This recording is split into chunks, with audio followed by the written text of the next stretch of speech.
دل لگی تحریر انتون چیخوف روس۔ سردیوں کی ایک چمکتی ہوئی دوپہر تھی۔ برف کے سفید گالوں نے نادیہ کے سنہری بالوں کو چاندی کی چادر سے ڈھک لیا تھا جو اس کے خوبصورت چہرے کو ناک تک چھپائے ہوئے تھے۔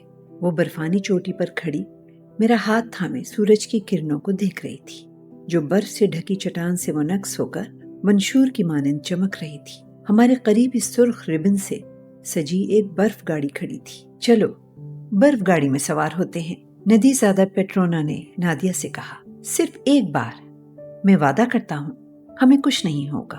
لیکن وہ تو محض اس خیال سے ہی کانپ رہی تھی۔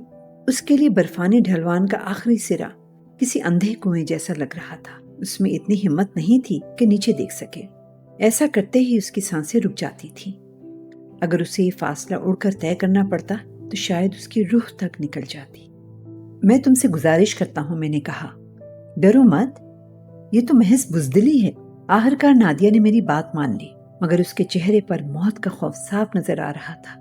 میں نے کانپتی ہوئی نادیہ کو گاڑی میں بٹھایا اور اپنے بازوؤں میں سہارا دیتے ہوئے برفانی ڈھلوان کی طرف زوردار دھکا دے دیا۔ برف گاڑی ایک زوردار گرج کے ساتھ نیچے کی طرف پھسلنے لگی۔ ٹھنڈی ہوا کے تیز جھونکے ہمارے چہروں سے ٹکرانے لگے، کانوں میں ہوا کی سیٹی بجنے لگی اور ایسا محسوس ہوا جیسے یہ تند ہوا ہماری گردنیں توڑ دے گی۔ لگتا تھا کہ کوئی دیو ہمیں دھکا دے کر جہنم کی طرف لے جا رہا ہے۔ ارد گرد کی چیزیں ہماری نظروں کے سامنے تیزی سے گزر رہی تھی۔ ایسا لگتا تھا کہ ابھی موت آن پہنچے گی۔ اسی دوران میں نے آہستہ سے سرگوشی کی، نادیہ، مجھے تم سے محبت ہے۔ رفتار کم ہونے لگی، ہوا کے تھپیڑے مدھم پڑ گئے اور ہماری سانسیں معمول پر آنے لگی۔ بالآخر ہم زمین پر پہنچ گئے۔ نادیہ کو دیکھا تو وہ سانس لینے میں دقت محسوس کر رہی تھی، گویا زندہ لاش بن چکی ہو۔ میں نے اسے گاڑی سے نکلنے میں مدد کی۔ خوف سے پھیلی ہوئی آنکھوں سے اس نے میری طرف دیکھا اور کہا، خدا کے لیے میں پھر کبھی برف گاڑی میں نہیں بیٹھوں گی، میری تو جان ہی نکل گئی۔ تھوڑی دیر بعد وہ سنبھلی اور مجھے تجسس بھری نظروں سے دیکھنے لگی، شاید سوچ رہی تھی کہ کیا وہ الفاظ واقعی سنے تھے یا محض اس کا وہم تھا۔ میں سگریٹ پیتا ہوا اپنے دستانوں کو دیکھ رہا تھا۔ نادیہ نے میرا بازو پکڑا اور ہم دونوں کافی دیر تک برفانی چوٹی کے ساتھ چہل قدمی کرتے رہے۔ اسے پریشان کیے ہوئے تھی، کیا اس نے واقعی وہ الفاظ سنے تھے؟ وہ ہاں اور نہ میں الجھی رہی۔ یہ سوال اس کے لیے زندگی اور موت کا معاملہ بن گیا۔ وہ مایوس اور بے چین تھی، اس کی چپتی ہوئی نظریں مجھ پر جمی ہوئی تھی۔ وہ چاہتی تھی کہ میں کچھ کہوں، مگر میں صرف اس کے چہرے کے تاثرات سے لطف اندوز ہو رہا تھا۔ لگتا تھا وہ کچھ کہنا چاہتی ہے مگر الفاظ نہیں مل رہے۔ اچانک اس نے نظریں چراتے ہوئے کہا، پتہ ہے کیا؟ میں نے پوچھا، کیا؟ چلو دوبارہ برف گاڑی میں چلتے ہیں۔ ہم دوبارہ لڑکھڑاتے ہوئے چوٹی پر پہنچے۔ میں نے خوف سے پیلی پڑ چکی نادیہ کو گاڑی میں بٹھایا اور ہم ایک بار پھر گہرائی کی طرف تیزی سے سرکتے چلے گئے۔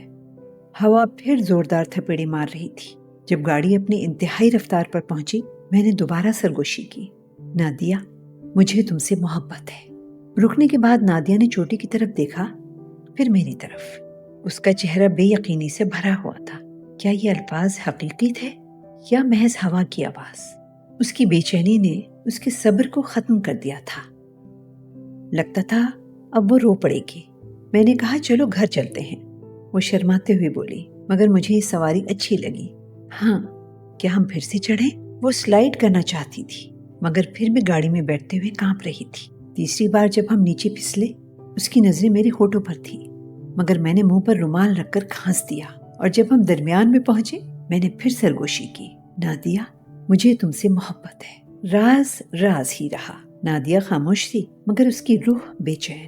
میں نے اسے گھر چھوڑا مگر وہ سارا راستہ یہی سوچتی رہی کہ کیا میں نے واقعی الفاظ کہے تھے۔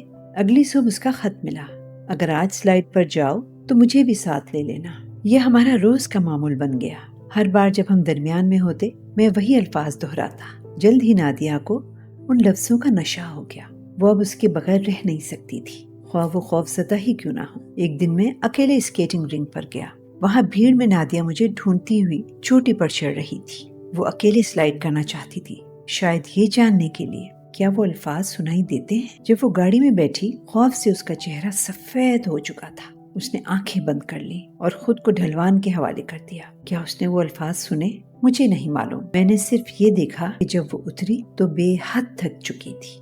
پھر مارچ آ گیا۔ سورج کی کرنیں باہر کی آمد کی نوید دے رہی تھی، برف پگھل چکی تھی اور سلائڈ کا موسم ختم ہو گیا۔ اب نہ وہ تیز ہوائیں تھیں نہ وہ سرگوشی۔ میں جلد پیٹرزبرگ جا رہا تھا، شاید ہمیشہ کے لیے۔ روانگی سے 2 دن پہلے میں لان میں بیٹھا تھا، ہوا اب بھی ٹھنڈی تھی۔ نادیہ اپنے گھر کے لان میں آئی، ایک لمبی سانس لیتے ہوئے آسمان کی طرف دیکھنے لگی۔ باہر کی ہوائیں اس کے چہرے کو اداس بنا رہی تھی، شاید وہ ان لمحات کو یاد کر رہی تھی جب ہوا اسے محبت کی سرگوشی سناتی تھی۔ ایک آنسو اس کی آنکھ سے ٹپکا۔ میں نے آہستہ سے کہا، نادیہ مجھے تم سے محبت ہے۔ اس نے خوشی سے چیخ ماری، اس کے چہرے پر مسکراہٹ پھیل گئی۔ میں اندر چلا گیا۔ اب یہ سب ماضی ہے۔ نادیہ کی شادی ہو چکی ہے، وہ ایک افسر کی سیکرٹری ہے، اس کے 3 بچے ہیں، اور وہ آج بھی یاد رکھتی ہے کہ کس طرح ہوا نے اس سے محبت کا اعتراف کیا تھا۔ اب جب میں بوڑھا ہو چکا ہوں، سوچتا ہوں کیا یہ محض ایک شرارت تھی؟